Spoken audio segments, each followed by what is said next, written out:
In question 1, I need to find the area of this hexagon, and to do so, I will split my shape into a trapezium and a rectangle. Now, the height of the trapezium is 24 minus 14, which is 10 centimeters. So, trapezium, its area is given by base 1 plus base 2 times height over 2, which will give me 180. And then for the rectangle, I've got length times width. This is equal to 280. And if I add this up, I will get 460 centimeters squared. In question 2, I'll need to calculate an estimate for the mean, and the reason it's an estimate is because I don't know the actual times, so I will have to use the midpoints for each time category. Now I'm going to label this midpoint x and use the formula for the mean that says sum of fx over the sum of the frequencies. Now the sum of the frequencies is the sum of this column, which comes out to be 85. So that's going to be over 85. And then to find the numerator, I need to create another column. And I'm going to call this column fx, which is the product of the frequency and the midpoint. So let's complete this column. 5 times 1 is 5, 9 times 3 is 27, and so on. And then I will need to find the sum of this column, which is 495. So my mean is 495 over 85, which comes out to be 5.8 to 1 decimal place. In question 3, part A, I'll need to reflect the triangle S in the line y is equal to x. So the first thing to do is draw the line y is equal to x. And then I'll need to draw my rays. These are the lines that go from each point on the triangle S perpendicularly towards the line y is equal to x. So let's draw 3 of those lines, 1 from each vertex of my triangle. So the blue dotted lines move perpendicularly to the red mirror line, and note the distance on each side is the same. So I've moved one diagonal, then another diagonal to the other side, 1.5 diagonals, 1.5 to the other side, and so on. So now I have my 3 vertices of the reflected triangle. So I'm just going to join these 3 points and connect them to create my new triangle. So this is my triangle R. For part B, I need to translate my triangle S by the vector -4, -6. That's 4 units to the left, 6 units down. So starting from the bottom left vertex, I'm going to move 4 units to the left, 6 units down. So that's 1, 2, 3, 4, and then 6 units down, 1, 2, 3, 4, 5, 6. So the bottom left vertex goes from 5, 3 to 1, -3. So now I can draw the rest of the triangle. In question 4, I'm splitting $675 in the ratio 4 to 5. I note 4 plus 5 is equal to 9. So Lionel is getting 5/9 of this amount, and then his mother receives 3/5 of Lionel's amount. So if you put this on the calculator, you will get $225.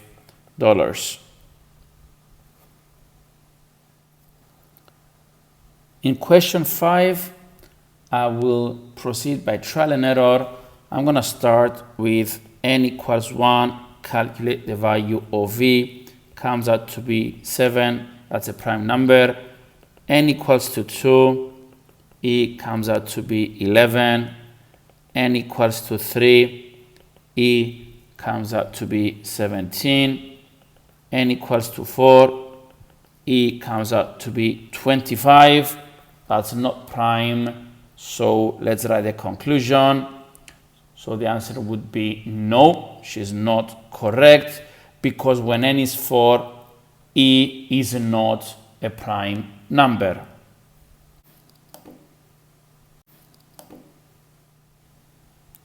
In question 6, I need to find the value of angle ABG. It's this angle here. Now to find that angle, first I'm going to find angle BGE. That's angle 1 here at 65.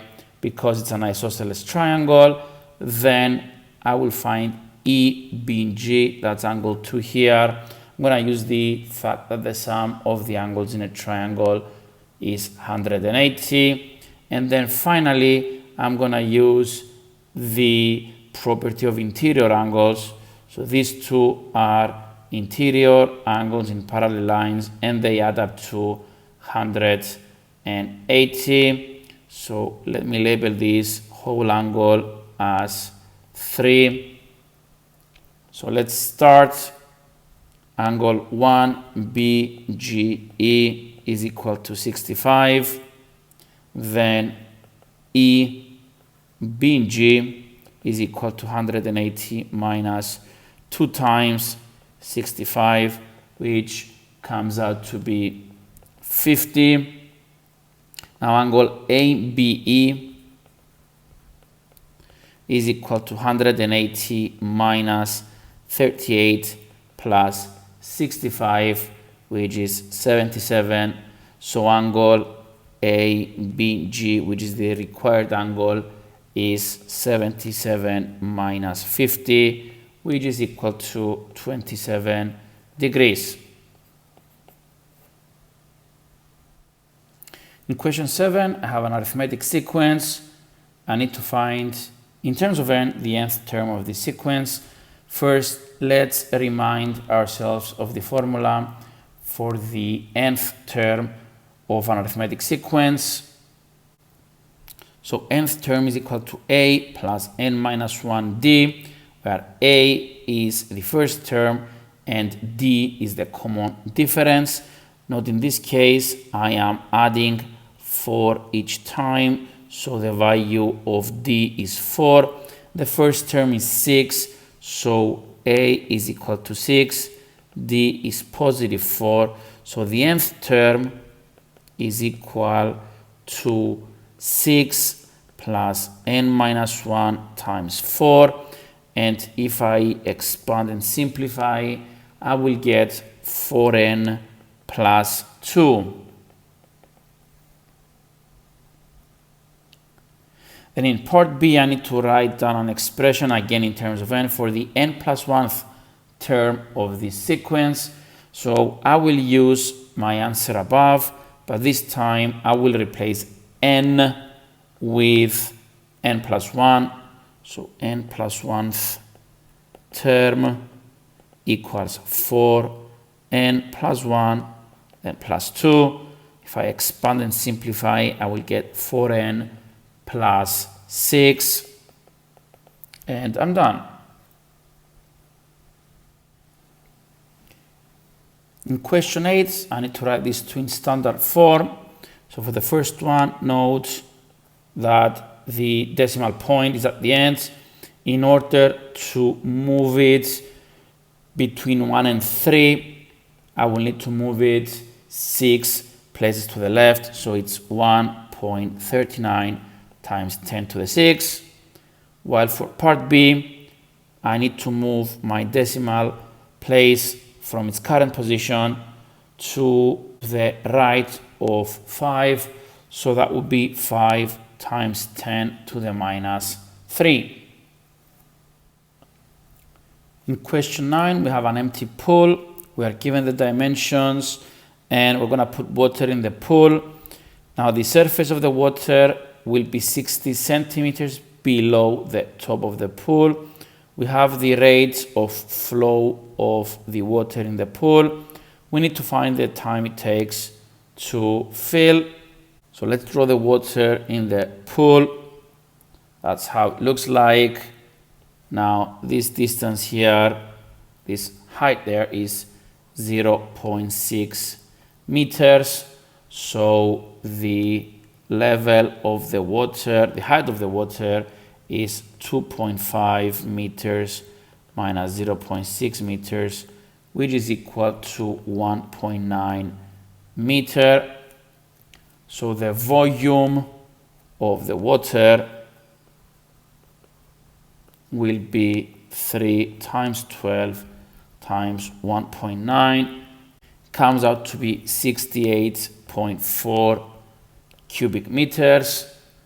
Now, if I can put 400 liters per minute, this is equivalent to 0.4 cubic meters per minute. So the time I need to fill this up is 68.4 divided by 0.4, which comes out to be 171 minutes, and this is equivalent to 2 hours and 51 minutes. In question 10, I'll solve these equations simultaneously and I will use elimination. First, I'm going to label these equations 1 and 2. I will multiply the first one by 2 and keep the second one the same. So I've got 6x plus 4y equals to 30, and 10x minus 4y is equal to 2. I will add the two equations. The 4y's cancel out. So I've got 16x equals 32. So x is equal to 2. And if I substitute this one in equation 1, I will get 3 times 2 plus 2y is equal to 15. So 2y is 15 minus 6 is equal to 9. So y is 9 over 2 or 4.5. So 2 and 4.5 are my solutions. In question 11, I need to change 72 kilometers per hour to meters per second. I can write the 72 kilometers per hour as 72 kilometers over 1 hour. To convert the 72 kilometers into meters, I will multiply by 1000. And to convert the 1 hour to seconds, first I will convert to minutes by multiplying by 60 and then times another 60, so I get seconds. So this is 72,000 over 3600, and if I simplify this I get 20, and that's meters per second. For part A of question 12, I'll need to start by finding the total number of cars in 2017. That's 6 times 25 is equal to 150 for the first 6 months, and then 6 times 45, 270 for the last 6 months. This will give me a total of 420 cars. Now, to find the percentage increase, there are a number of ways. I will just divide the new value over the old value. This will give me 1.2. That's my multiplying factor. So this corresponds to an increase of 20%. Note that another method would be to find the difference, which is 70, and then 70 over the original amount times 100 will give me 20%. So that's an alternative method. Now for part B, we are given the increase both as a percentage and as an amount as well. We need to find the income in 2016. Know that in 2016 we had 100% because that's our original amount. So 8% corresponds to 500,000. 100% corresponds to what? So to find this one, I'm just going to cross multiply 500,000 times 100 over 8 will give me 6,250,000. Question 13, another easy question. I've got a third plus a fifth, that's 5 plus 3 over 15, which is 8 over 15. That's the amount spent on rent and travel. So the rest is 7/15, and this corresponds to 420. So one part, 1/15, is equal to 60, and then 15 over 15, which is the whole thing, is 900, and that's my final answer. Question 14, part A, I've got 2 to the power of 3 times e squared to the power of 3 times f cubed to the power of 3, and this will give me 8 e to the power of 6 f to the power of 9. Part B, I need to expand and simplify. That's 3x squared plus 9xy minus 4yx minus 12y squared. Now the two middle terms are like terms, so if I combine them, I'm going to get 3x squared plus 5xy minus 12y squared. In part C, let's first write square root of a as a to the power of a half times a to the power of 1 over a to the minus 2. Then in the numerator, when I am multiplying, I am adding my powers, so that's a to the power of 1.5 over a to the minus 2. And when I'm dividing, I am subtracting the powers, so this will be a to the 1.5 minus 2, which will give me a to the 3.5. So the value of k is 3.5, or 7 over 2 if you want this as a fraction. Now part D is a bit tricky. Before I start, I'm going to make a note.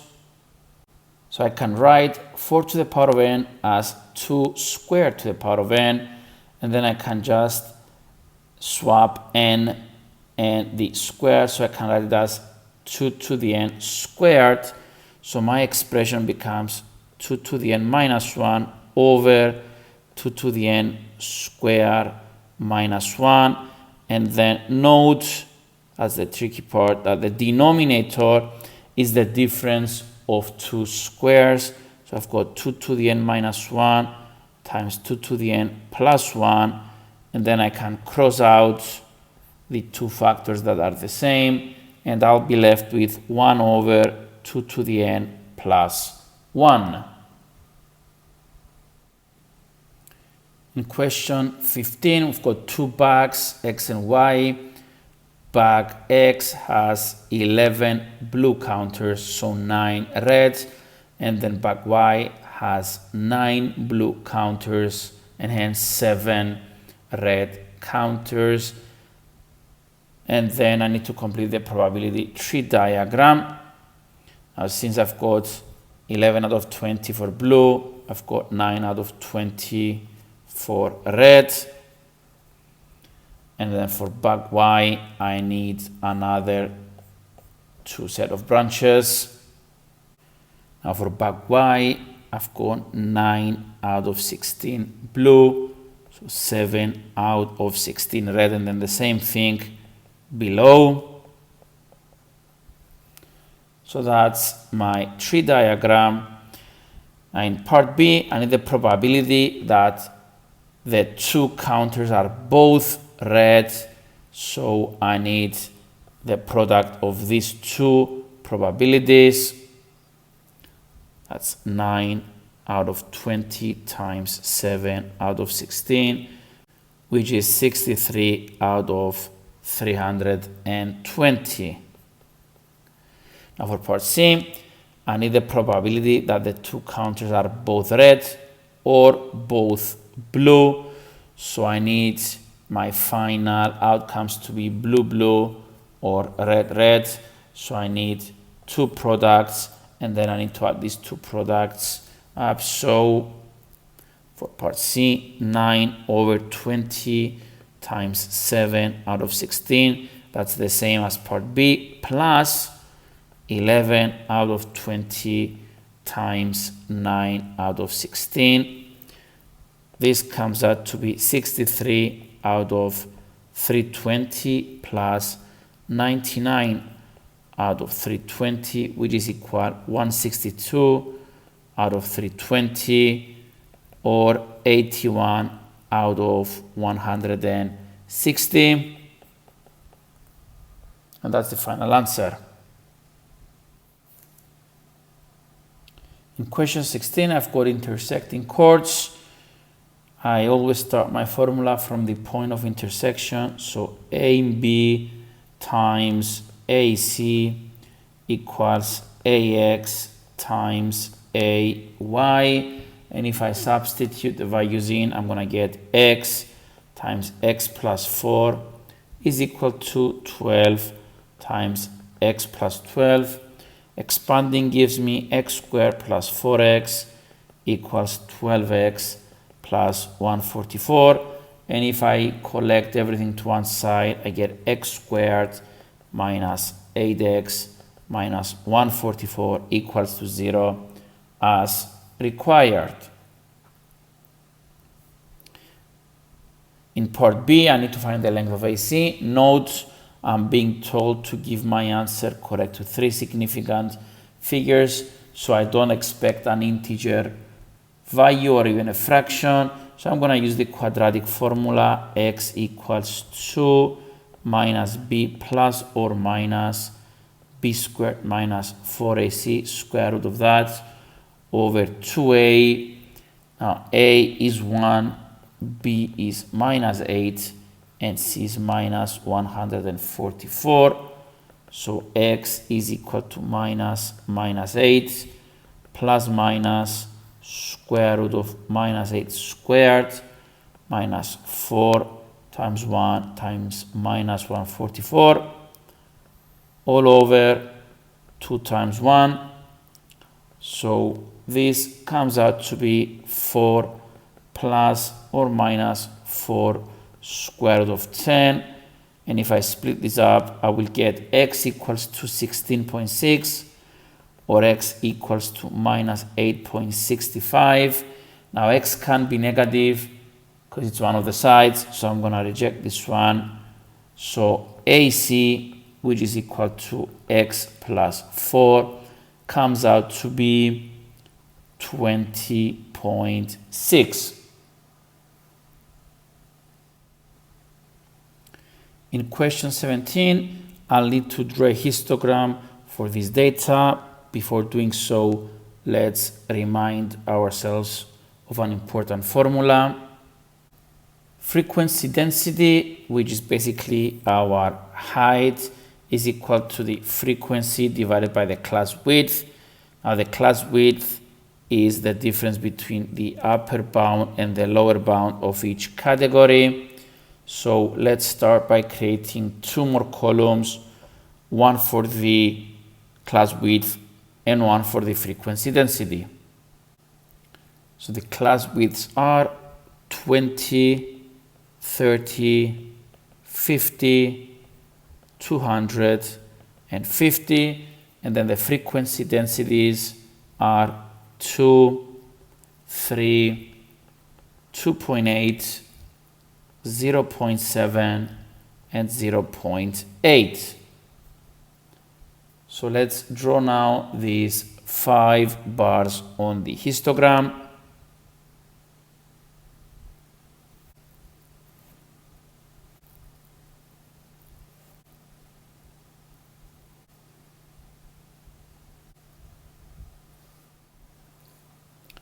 In question 18, I'm given a quadrilateral which is split into 2 triangles, and I need to find the angle SQR. First, I will find SQ using triangle PQS, and then I'll find angle SRQ, this angle here, Y. And then I'm going to use the fact that the angles in a triangle add up to 180 to find the missing angle. So in triangle PQS, I'm going to use the cosine rule. P squared equals to Q squared plus S squared minus 2QS cos of P.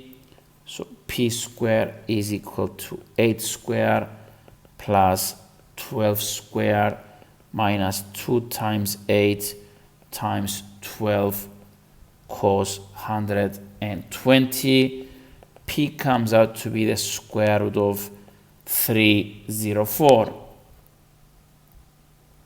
Then in triangle QRS, I'm going to use the sine rule. So sine of R over R equals sine of S over S. So sine of R over square root of 304 equals to sine 27 over 9. So sine of R is equal to square root of 304 times sine of 27 over 9. This will give me an R value of inverse sine of this expression above. Comes out to be 61.58337613. So Q, which is the missing angle, is equal to 180 minus 27 plus 61.58 dot dot dot, and this comes out to be 91.4 degrees. In question 19, I'm given a graph and its equation, and I need to find the difference of the y-coordinates of the turning points. Now to do so, I will differentiate the equation, set to 0, find the x-coordinates of the turning points, substitute into y so you can find the y-coordinates, and then subtract. So let's begin. dy dx is equal to 3x squared minus 27. At a and b, dy dx is equal to 0. So let's divide by 3. And then x squared is equal to 9. X is equal to plus or minus 3. Now at a, x equals to minus 3, and y comes out to be minus 3 cubed minus 27 times minus 3 plus k. So y comes out to be k plus 54. At B, x equals to 3. So y is equal to 3 cubed minus 27 times 3 plus k. This comes out to be k minus 54. Now, since the coordinates of A are A and B, this is equal to my A, this is equal to B, and then point B has coordinates C and D, so this is C and this is D, so I'm interested in these values. So B minus D is equal to K plus 54 minus K minus 54, which is K plus 54 minus K plus 54, and it comes out to be 108. In question 20, I need to find the inverse of the composite of these two functions. I'll start by first finding the composite function. So f of g of x equals to 1 plus 1 over x plus 1 over 2. That's 1 plus 2 over x plus 1. No need to simplify this further. To find the inverse function, I'll start by writing y equals 1 plus 2 over x plus 1. And I need to change the roles of x and y, so x equals to 1 plus 2 over y plus 1. I need to rearrange to get y on its own. I'll take 1 to the other side, so x minus 1 equals 2 over y plus 1. And then I'm going to cross multiply. Now, many ways to proceed. You can expand or not. I will not expand. I will leave y plus 1 on one side and then 2 over x minus 1 on the other side. And then finally subtract the plus 1. So I'm going to get 2 over x minus 1 minus 1. Now this is an acceptable form. If you want, you can proceed and write this as a single fraction. So y is equal to 2 minus x minus 1 over x minus 1, which will give me 3 minus x over x minus 1. So the final answer is any of these two forms, 3 minus x over x minus 1, or the previous found form. In part A, I will start by expanding the two brackets first. So x times x squared minus 1, that's the difference of two squares. And this is equal to x cubed minus x as required. For part B, it says I need to prove that the difference between a whole number and the cube of this number is always a multiple of 6. Note that the description here is actually describing my result above. So I can write x cubed minus x equals to x minus 1 times x plus 1. And note that this is the product of 3 consecutive integers. Now, at least one of the 3 factors must be an even number. One of the 3 is a multiple of 3, hence this product is a multiple of 6.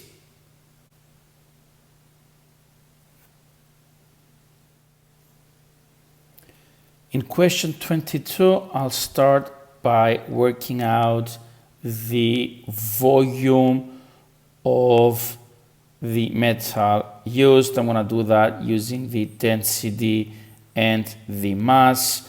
Note that the density is in kilograms per cubic meter, mass is in kilograms, so the volume will be in meters cubed. So density equals mass over volume, which means that volume is equal to mass over density. So I've got 1980 over 2700, that's 11 over 15 cubic meters. And then I'll work out the volume of the metal used. Now note, for the volume, I'm gonna work with the small radius, which is 1.2 meters, and the large radius, which is, I'm gonna call this R. So volume equals 4 over 3 pi R cubed minus 4 over 3 pi 1.2 cubed, and this must be equal to 11 over 15. So 4 over 3 pi R cubed is equal to 4 over 3 pi 1.2 cubed plus 11.15. So R cubed is equal to 4 over 3 pi 1.2 cubed plus 11.15, sorry, 11 over 15 over 4 over 3 pi. This comes out to be 1.903070437. So R is the cube root of this number, which comes out to be 1.239229151, and this is in meters. So R minus 1.2 meters comes out to be 0.039 meters. So T is 3.9 centimeters. Let's start question 23 by reminding ourselves of two formulae used for arithmetic sequences. So the nth term is given by a plus n minus 1d, and the sum of the first n terms is given by n over 2 times 2a plus n minus 1d. In this case, I've got the multiples of 3 between 1 and 1000. So the first one is going to be 3 plus 6 plus 9 plus dot dot dot, and it's going to go all the way to 999. For this sequence, A is 3 and D is 3. I don't know how many terms I have, and I can find that by using the formula for the nth term and applying this formula on the last term. So 999 equals to A, which is 3, plus n minus 1 times 3. So 999 equals to 3 plus 3n minus 3. Can cancel out the 3's. So n comes out to be 333. And then I can use the formula for the sum. 333 over 2 times A plus n minus 1 times 3. Put this on the calculator and you will get 166,833, which is the final answer.